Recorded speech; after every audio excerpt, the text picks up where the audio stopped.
ba? Yung kailangan mo sa Indonesia. Not exactly, ganito po yan. Yung pong i-establish namin na company actually is ready for us to purchase. All we have to do is to provide fund. So that's not the problem. Kasi ganito yan eh. Kaya ka mabibigyan ng pondo if you have these three items. Legal, financial. Dito financial ang wala eh. I will show that. Now, you know, he needs funds. But he can find a buyer of our 300,000 nickel deposit in Syria. It's there. Alright, you have this nickel. Yeah. Okay, ganito ang gagawin natin ha. Oh, yan. Oh, ito, madali yung problema mo. Madali. Ganito ang problema ko na yan. Yung nickel mo, ibabarter natin. Yan pala. Ha? Okay. Ganitong sistema ng barter. Kasi I was the one who signed the global bartering agreement with Indonesia. Kasi sinasabi ng Indonesia, malayo tayo in terms of our trade balance. Imbalance ang trade natin eh. Tama. They are exporting to us almost $14 billion and i-export natin sa kanila 300 billion. To resolve that, kailangan magkaroon tayo ng bartering Beautiful. scheme. Now, kung mayroon kang nickel, 300,000 tons. o 300,000 tons, yung nickel mo, ibabarter natin ng coal, urea, fertilizer, coal, diesel. Pwede rin natin i-barter ng diesel yan. Kasi remember, yung Indonesia, nakipag-barter yan kay Vladimir Putin. Ano yung binarter nila? 11 Sukhoi jet fighters. Ang Indonesia, palm oil ang ginano nila. Number one sa palm oil in Indonesia. So, magkaroon sila ng jet fighters, ang kanila palm oil. So, di ba? Ganon din ang Pilipinas. Ang Pilipinas, wala tayong ganon, wala tayong langis. May nickel tayo. Nickel ito. Akin na yung langis. Akin na yung ganon. Akin na yung pundo. Ganon ang sistema ngayon. Because, there is now a global trade wars. Igera mga trade natin, mga trading natin eh. Para magawa natin yan, we have to go to the downstream system na sinasabi ng bartering. One more item. Alright. Company. We are looking for a buyer of the oil of the deposit. No, hindi na nga kahit yung buyer. Ganito yan eh. Barter na. Pagka yan legitimate, pagka yan legitimate yan, nandyan lahat yun, give me the assay report. After I get the assay report, give me the actual survey kung anong talaga. Pagka nakuha na natin lahat, we have to go there. Beautiful. Magpunta na Face to kayo sa face Rizal. doon. Hindi, kasi I will bring the trade data sheet ng Indonesian Embassy. Kasi pag dinala ko doon, sasabihin ko yung trade data sheet ito. Oh. Ngayon, ang gagawin naman natin, wait. Gagawin naman natin, pag na-verify na lahat yan, then we make a contract that you are participating now with the bartering, with your nickel.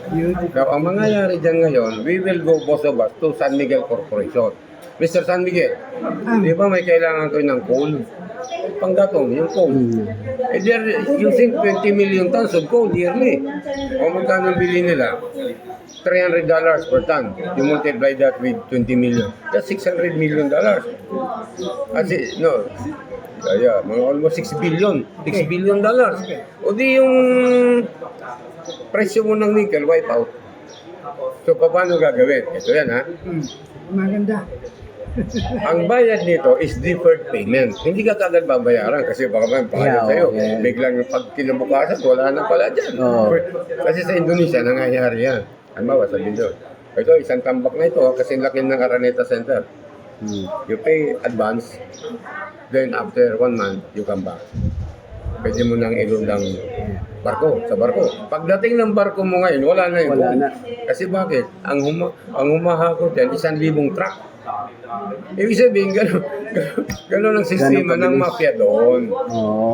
Sinasabi ko, mafia kayo. Ang sinasabi ko, kailangan all the due diligence to be conducted should be done above board, including of the embassy. Para kung anong mangyari, hindi ako turo ng embassy. Kasi ng embassy, mayroon yan police attaché, mayroon na military attaché. They have to coordinate locally na huwag galawin na yan kasi nakaumang na yan sa ano.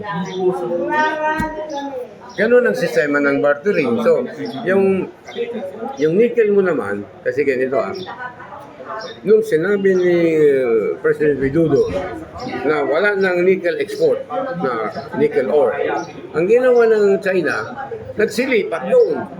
Kasi wala silang source ng nickel eh. The biggest nickel producer ang Indonesia. So, ang ginawa ng mga inchik, nagsilipat doon. 50 nickel plant ang nandoon. Nawala ng China, kaya ang nangyari sa Pilipinas, para nakatanga na ngayon. Wala nang mabenta ng nickel eh. Kasi bakit? Hindi ka pwede makapasok sa Indonesia unless dumadaan ka sa bartering sa amin. That's the only way. Kasi ang umangkla doon, alam mo kung sino umangkla? Singaporean. Oo, yan. Kasi sila ka-partner, hindi naman Pilipinas eh. Paano ka makikipag-usap ng Singaporean ang tingin sa atin? Late. Maliit.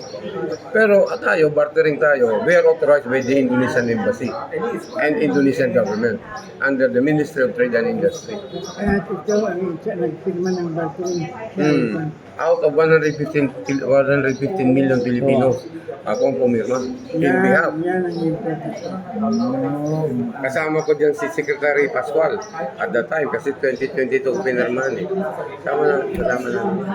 So sa ngayon, connected kayo ng anong government agency? Hindi, buong government ng Indonesia. Kung ano gusto mo So doon. government. All Dito sa business. Pilipinas. Kaya nga akong ginawa nila as the chairman of Indonesia Philippines Business Club. Kasi this is sanctioned by the embassy. Extension ng embassy yung aming yung aming asosasyon eh. Kaya lahat ng gusto magnegosyo, dadaan sa amin. Kaya ang konsultant ko doon, si Atty. Aguila. Bago ka duman sa akin, dadaan ka kay Atty. Aguila, di ba? Eh, nakandaan na ba sa kanya? Ayun na nga, kaya nga nahiharap ka na. Kaya naiharap ka. Kaya nahiharap. Pero hindi, we have a company na kung chairman siyang president. Tungkol sa pamoy. Sa pamoy naman. Siya naman yun. So ganito gawin natin para mabilis. Mayroon pala isang 350,000 nickel. 300,000 hectare at 300,000 metric ton. Outside niya, Yeah. na-excavate na. Kailan pa ba na-excavate yun? 4 years ago. Nako, kasi nagde-deteriorate yan. Yeah, I know. Patingnan mo ulit, magkaroon ka ng random sampling. Latest asay 74. Kaya nga, pero ano ulit ang random sampling? Panibago. Random sampling. Bago lang. Kailan? That was 4 years ago. No, last month lang, last 2 months. As months. O sige, kung mayroong Kaya gano'n, gusto ko ipakarga na talaga ngayon. di huwag kang magkakarga kasi 300,000 metric ton yun. Ilan barko sasakyan nun? Ang isang pinakamalaking barko gagamitin natin is 60,000 metric ton. Panamax ang tawag yan. Wala bang mas malaki ron? Wala, mayroon ubo, mga 75,000. O kasi sa NNPC yung 2 million barrels nakakarga nila eh. So ibig sabihin kaya nito. Kaya 2 million barrels eh. 2 million barrels, divided by mo ng 7. Ubo yan, mga mga malalaki yan. Mas malalaki talaga. Oh, Kaya lang, delivered to China yun ha. Hindi naman pwede, ganun lang gawin natin. Kasi magdo-double handling. Hindi ka pwede mag-ship side eh. Kasi ang capacity doon is only 75,000 Walang metric ship side ton. doon. Nasa laot na. Ay, nasa laot ka ngayon. Lalaki ng laot ang doon, ang wave doon. Hindi. Pagkasama. Kasi sa Indonesia Sa Indonesia. Oo, sa kaya Indonesia. kailangan dyan, we should coincide with our logistical plan. Hindi pwede yung sabi mo, bukas, ilawag mo na, tapos kailangan maging tayo, yung tinitingnan natin yung realidad. Kasi you're talking to a technical man. Pag sinabi mong ganun, makukompute mo, mathematically, hindi pwede. Technically, we can start this in how many days? Alright, ganito ang mangyayari dyan, okay? Pagkakaroon muna tayo ng sinasabing due diligence. Kasi mahirap, magpirmahan tayo. Wala naman pala yung sisi niya. Diba? Puntahan muna natin, verify natin yung mga... Tapos I'll contract the Bureau of Mines. Kasi may mga kaibigan tayo dyan. Punta kayo ko, puntahan nyo ito. Hindi ko puntahan. Meron din yatang AU dun eh, di ba? Iba na muna yun. Dito na muna sa Sige, okay. Dito na lang sa So ready. nga, halimbawa na-verify na lahat na, ready lahat yan. So, i-verify natin yan sa Bureau of Mines kung pwede export o hindi. Baka mamaya mayroon restraining order yan. Doon tayo makakagalaw. Meron nga ba? Nagtago yung kanyang principal si Pichay. Oo, si Pichay. Pero ganito na, bro ang happy all. Ha? Happy all. Ang ano, ang Huwag kang plano ko, maniwala ng ganito yung happy all kasi natin. ganitong happy all eh. Ha? Pag happy all kasi, habang naglo-loading ka, happy all ka ngayon kasi naangklan tayo. Ang ibig ko lang sabihin, if we will start right, we will end up right. Pero ibig sabihin ba, ang principle behind is, kailangan gumawa tayo ng tama para matapos tayo ng tama. Yeah, Kasi yeah. kung hindi, Parang continuous ang operation. yan, hindi mo pwedeng ilan sa happy all mo. Do not believe in that. Yung happy all, bonus yun ang tawag yan. Bonus. Pero yung mag-happy all ka agad, baka mag-happy all ka sa jail. Kasi yung presidente nga, si BBM, hindi na nangungurap si BBM. Yung mga bata niya, meron. Pero pag nalaman ni BBM,